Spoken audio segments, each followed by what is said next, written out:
Hello बच्चों।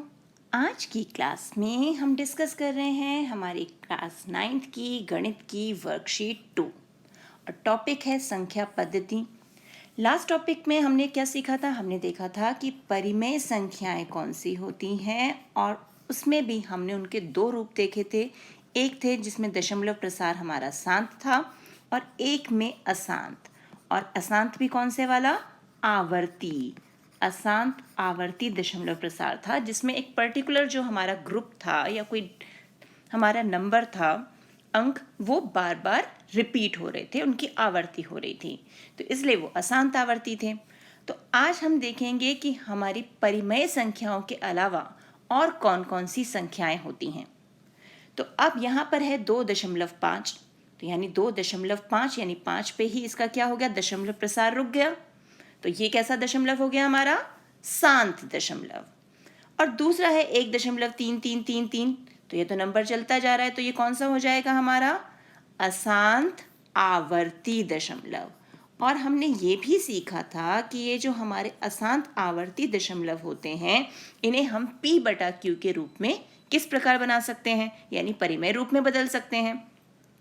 उसी प्रकार ये जो 2.5 है उसे भी हम p/q के रूप में लिख सकते हैं। तो बेटा वो सभी संख्याएं जिन्हें हम p/q के रूप में लिख सकते हैं, जहां पर q जो है वो 0 के बराबर ना हो, यानी q जो है वो 0 नहीं होना चाहिए, तो वो सब संख्याएं हमारी कौन सी होती हैं? उन्हें हम बोलते हैं परिमेय संख्याएं, यानी रैशनल नंबर्स। फॉर एग्जाम्पल जैसे 8 जो है वो हमारी परिमेय संख्या है। क्यों? क्योंकि इसके नीचे कुछ नहीं है, तो हम क्या दे सकते हैं? 1। 8/1 हो गई ना परिमेय संख्या, क्योंकि हमारा 1 जो है नीचे वो 0 के बराबर नहीं है। उसी प्रकार 29, तो 29 को भी 29/1 लिख सकते हैं। 72.4, तो इसे हम क्या लिखेंगे? 724/10। यानी ये जो हमारी संख्याएं हैं, जो शांत दशमलव है प्लस अशांत आवर्ती दशमलव, जैसा कि हमने इस संख्या में देखा, ये सभी के सभी क्या हो जाती हैं? हमारी परिमेय संख्याएं। अब आ जाते हैं हम एक दूसरे और ग्रुप पर। अब जैसे यहाँ पर ये दे रखा है हमें 5.2184729104। अब ये दशमलव प्रसार तो है, खत्म ही नहीं हो रहा, इसका कोई अंत नहीं हो रहा, और यहाँ पर कोई भी अंक या अंकों का समूह जो है वो रिपीट भी नहीं हो रहा, यानी दोहराया भी नहीं जा रहा। तो ये जो संख्याएं होती हैं अशांत तो होती हैं लेकिन अनावर्ती, तो ये हमारा दशमलव प्रसार होता है अशांत अनावर्ती। यानी दशमलव प्रसार का कोई अंत तो नहीं है, लेकिन यहाँ पर कोई अंक या अंकों का समूह भी रिपीट नहीं हो रहा, दोबारा नहीं आ रहा। तो ऐसी जो संख्याएं होती हैं इन्हें हम p/q के रूप में नहीं लिख सकते, और जिसे हम p/q के रूप में नहीं लिख सकते यानी वो परिमेय संख्या नहीं होगी। तो वो परिमेय नहीं है, तो कौन सी हो गई? वो हो गई अपरिमेय संख्याएं, यानी इर्रेशनल नंबर्स। जैसे ये हमारी संख्या, यहाँ कोई भी अंक रिपीट नहीं हो रहा, यहाँ भी रिपीट नहीं हो रहा, और ये अशांत भी है, तो ये हो गए अशांत अनावर्ती दशमलव, और इसलिए ये हो गई हमारी अपरिमेय संख्याएं। उसी प्रकार जैसे √2, √3, √5, √11, अगर इन्हें भी हम दशमलव के रूप में लाएंगे तो इनका ना तो अंत होगा, ना ही अंकों का कोई समूह खुद को दोहराएगा। तो ये सब भी हमारी रूट वाली संख्याएं जो हैं वो क्या हो जाएंगी? अपरिमेय संख्याएं। अब सिर्फ रूट को देखकर ये डिसाइड नहीं करना है कि ये अपरिमेय हो गया। फॉर एग्जाम्पल अगर √16 है तो क्या ये परिमेय होगा या अपरिमेय होगा? तो √16 को हल करके देख लेते हैं। √16 में से क्या निकला? 4। अब बताओ 4 परिमेय है या अपरिमेय? शाबाश, 4 है हमारी परिमेय संख्या। तो यानी हमें ये नहीं देखना कि संख्या पे रूट है तो ये अपरिमेय हो जाएगी, उसे हल करके देखेंगे कि वो उसका दशमलव प्रसार कैसा है। तो अब हमने जो सीखा उसे देखकर हमें क्या करना है? प्रश्नों को हल। लेकिन उससे पहले हमें एक ज़रूरी बात ध्यान रखनी है कि परिमेय और अपरिमेय संख्याओं को, यानी दोनों प्रकार की इन संख्याओं को मिलाकर जो समूह बनता है उसे हम कहते हैं वास्तविक संख्याएं, यानी रियल नंबर्स।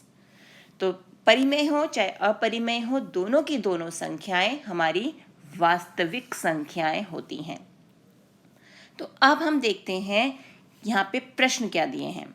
पहला प्रश्न है, नीचे दी गई संख्याओं में से परिमेय संख्या को खोजिए। यानी हमें यहाँ से जो जो परिमेय संख्याएं दिख रही हैं वो ढूंढना है। तो सबसे पहले 6, तो ये हमारी परिमेय संख्या हो गई। √7 परिमेय है या अपरिमेय? शाबाश, अपरिमेय। फिर आया 54.77, यानी ये शांत दशमलव प्रसार है, तो ये कैसा हो गया हमारा? परिमेय। उसके बाद 8.230951769 यानी अशांत दशमलव है और कोई भी अंक या समूह जो है वो रिपीट नहीं हो रहा, तो ये कैसी हो जाएगी संख्या? ये हो गई अपरिमेय। तो अब हम इसे सर्कल नहीं करेंगे क्योंकि ये तो अपरिमेय है। अगला है 4003.67676767, यानी ये तो हो गया हमारा शांत दशमलव प्रसार क्योंकि आगे कंटिन्यू नहीं हो रहा, तो ये हो गई हमारी परिमेय संख्या। फिर 37.12984611503, अब यहाँ कोई अंक रिपीट हो रहा है क्या? नहीं, तो ये कैसी संख्या हो गई? शाबाश, अपरिमेय।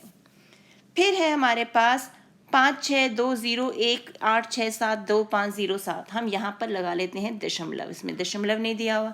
अब इसे भी देखकर बताओ जल्दी से, ये किस प्रकार की संख्या है हमारी? अपरिमेय, क्योंकि यहाँ पे भी हमारे पास कोई अंकों का समूह या अंक रिपीट नहीं हो रहा। अब आ गया √2 तो हमें पता है क्या है? अपरिमेय। 8.39 शांत दशमलव प्रसार है, तो ये हो गई हमारी परिमेय संख्या। 90 ये भी परिमेय हो गया। √5 अपरिमेय, 82 परिमेय और √15 अपरिमेय। अब अगला क्या है हमारा प्रश्न?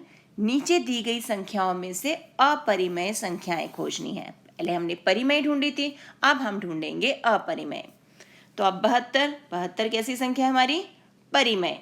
√11 ये आ गया अपरिमेय। 54.77 ये तो शांत दशमलव प्रसार है, तो इसे P/Q के रूप में बदल सकते हैं, तो ये हो गई परिमेय। 8.239517693, तो ये हो गया हमारा अपरिमेय।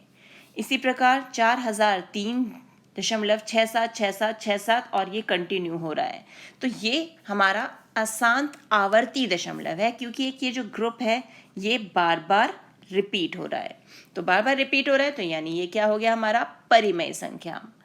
फिर है हमारे पास 37.12984611503 और फिर ये कंटिन्यू हो रहा है, कोई भी अंक रिपीट नहीं हो रहा, तो ये भी क्या हो गई हमारी? अपरिमेय संख्या। उसके बाद 0.562001 यहाँ पे भी कोई संख्या हमारी रिपीट नहीं हो रही, तो ये क्या हो गई? ये भी अपरिमेय संख्या हो गई। √2 वो तो अपरिमेय है ही। 8.39 ये हो गई परिमेय। 90 ये भी परिमेय। √5 अपरिमेय। 82 परिमेय और √3 अपरिमेय। तो हमने अपरिमेय संख्याओं को क्या कर दिया है? सर्कल कर दिया है। अब अगला प्रश्न क्या है हमारे पास?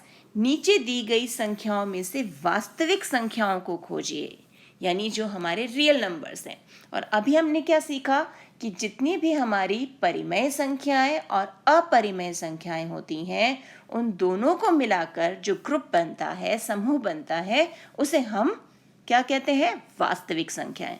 तो अब चाहे वो परिमेय हो या अपरिमेय, होगी तो वो वास्तविक संख्या ही। अब जैसे 6 जो है ये हमारा परिमेय संख्या है। √7 अपरिमेय, परिमेय, ये अपरिमेय, फिर परिमेय, अपरिमेय, यानी ये सारी की सारी संख्याएं जो हैं वो हमारी क्या हैं? वास्तविक संख्याएं। तो हमारा उत्तर क्या होगा? सभी संख्याएं वास्तविक संख्याएं हैं। क्योंकि क्या रीज़न है हमारे पास? कि हमारे पास परिमेय और अपरिमेय संख्याओं का जो ग्रुप होता है, समूह, वो हमारा वास्तविक संख्याएं होती हैं, तो इसलिए सभी संख्याएं वास्तविक संख्याएं हैं।